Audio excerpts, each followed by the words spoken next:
Today we are going to see and learn about one of the gorgeous women of the 19th century. Evelyn Nesbit was born December 25, 1884, in Pennsylvania, to Winfield and Elizabeth Nesbit. Winfield was a lawyer and made a comfortable living for his family. But in 1895, when Evelyn was only 10, her father passed away. After his death, the family fell upon hard times, and Mrs. Nesbit was forced to sell the house and all their possessions to pay off the debts of Winfield. Mrs. Nesbit was a skilled dressmaker, but she found it very hard to find work. They had to live off of charity from friends and relatives. Because of their financial problems, their family and friends took up a collection for Mrs. Nesbit, and with that money she was able to purchase a boarding house. The boarding house was beginning to fail after just a few short years, because she hated the job of trying to collect the rent from the boarders.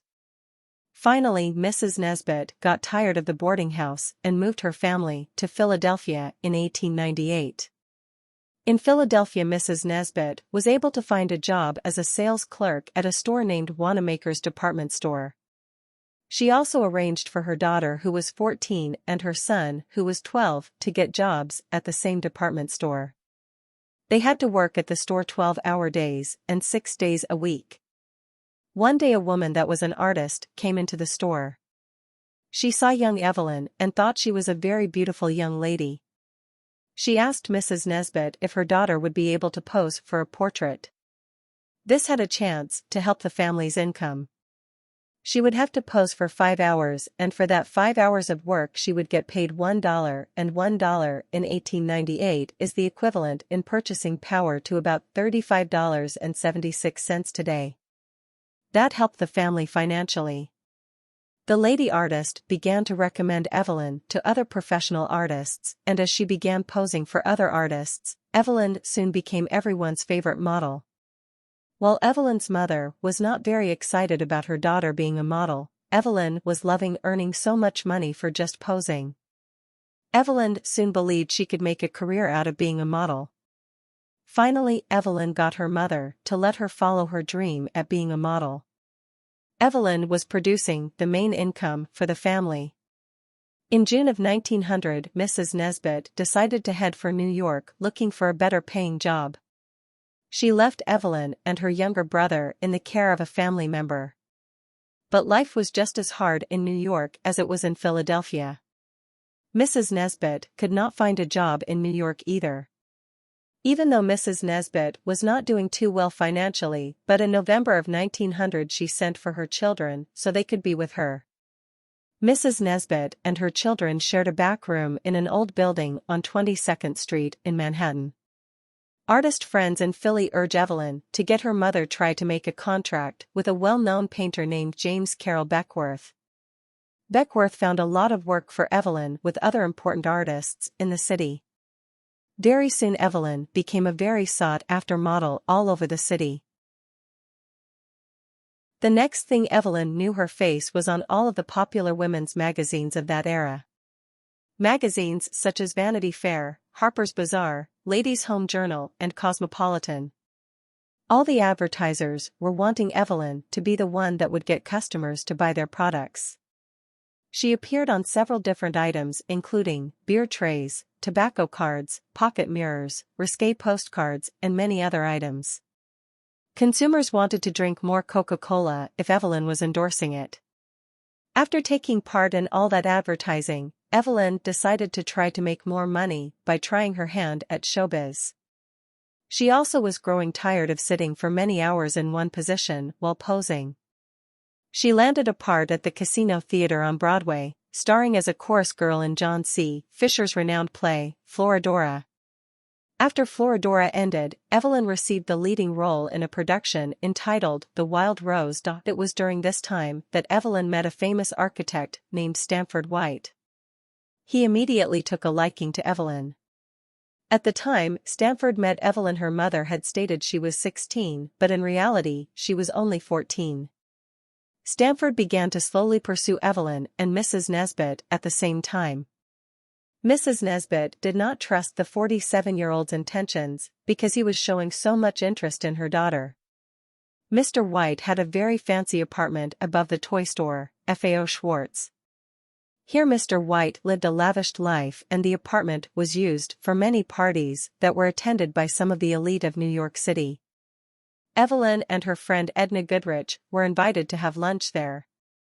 They were awestruck by just how fancy the decor was. They were treated to a very fine lunch, and they were each allowed to have one glass of champagne. After lunch, Mr. White escorted them up a fancy stairway into a green room that had an elegant red velvet swing hung from the ceiling with ropes covered with ivy-like vines. Evelyn was enamored with this and had a lot of fun that afternoon. Mr. White gave Mrs. Nesbit many gifts and money. He moved the whole family into a suite in the Wellington Hotel. Mrs. Nesbit began to trust Mr. White, and she decided that she needed a relaxing holiday by herself. So she set off to Pittsburgh to visit friends. She felt safe in leaving Evelyn alone because Mr. White said he would keep a close eye on Evelyn. Mrs. Nesbit instructed her daughter to obey everything that Mr. White said. Several days after Evelyn's mom left, Mr. White invited Evelyn to his apartment for supper. At this meal, Evelyn was allowed to have much more champagne than just one glass. Mr. White had an expensive yellow kimono that he had purchased for her. She loved the kimono, and she quickly changed into it. Mr. White gave Evelyn a tour of his apartment. The last room they visited was the mirror room, which had mirrors on all the walls and even on the ceiling. Very soon the alcohol made Evelyn very drowsy, and the next thing she remembered was waking up naked next to Mr. White. What she later said was, "I entered the room a virgin, but did not come out as one." Mr. White had a strong control on Evelyn for many years. He decided who and what was suitable for her. Evelyn met a young man named John Barrymore. Mr. Barrymore was 21, which much closer to Evelyn's age. Mr. White, of course, was a very jealous and possessive man, and he quickly put an end to Evelyn and John's growing relationship. But soon after that relationship ended, Evelyn met a young and extremely wealthy railroad heir from Pittsburgh named Harry Thaw. Mr. Thaw's monthly allowance from his dad was $2,500. That is the equivalent to a little more than $88,000 in today's money.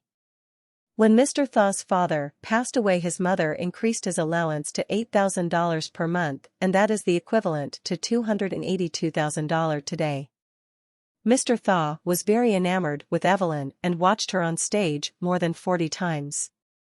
Mr. Thaw was also addicted to cocaine and morphine. He also was mentally unstable and earlier had spent 7 years in a mental hospital.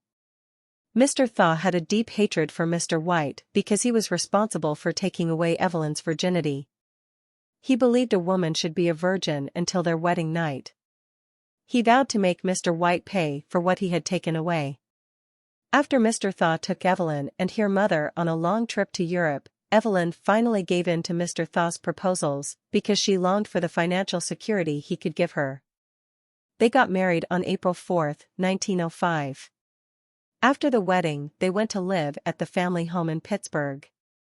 Harry's mother ruled over them with an iron fist. Evelyn was hoping, since they were now married, it would help calm down Harry's agitated mental state. But this did not happen. Instead, Mr. Thaw became worse. He thought Mr. White had hired men to kill him, so he started carrying a handgun with him all the time. He was determined to destroy Mr. White any way he could. On June 25, 1906, they decided to go to a show at Madison Square Garden. Before the show, they stopped to have dinner before they got to the garden. Mr. Thaw spotted White at another table and he became more and more agitated. During the show's finale, Thaw pulled out his pistol and fired point blank into White's head twice and once into his back. White was killed instantly. Thaw stood over White's dead body and shouted out, "I did it because he ruined my wife." He took advantage of the girl and then abandoned her. Thaw was arrested and Evelyn took refuge at a friend's apartment. She was just numb to everything that had happened. In 1908, after the trial, the jury gave their final verdict and sentenced him to life in prison. Evelyn divorced Thaw in 1915 and in 1916 she married a dancer named Jack Clifford. The two had met on stage. But the public would not let Evelyn forget her past, and Clifford felt like his career was being held back because of her and what had happened. He ended up leaving her in 1918. In 1929, Evelyn opened a tea room but continually struggled with alcoholism and morphine addiction. Thaw was still obsessed with Evelyn till his dying days. He died in 1947 and left Evelyn $10,000. Evelyn went on to publish 2 books, The Story of My Life in 1914 and Prodigal Days in 1934. They were both about her life. Evelyn died in a nursing home in Santa Monica, California on January 17, 1967, at the age of 82. In her obituary, she is quoted as having said, "Stanny White was killed, but my fate was worse. I lived." She was buried at Holy Cross Cemetery in Culver City, California. I hope you enjoyed the picture and the story of Evelyn. It would help me out a lot if you would subscribe and like the video to help me get started. Also, if you would like to help me, on the corner of the banner of the home page, there is a donation button. I live in a nursing home and anything you give would help me a lot. The last picture is Maud Feely, which is the next woman I am working on. She is beautiful.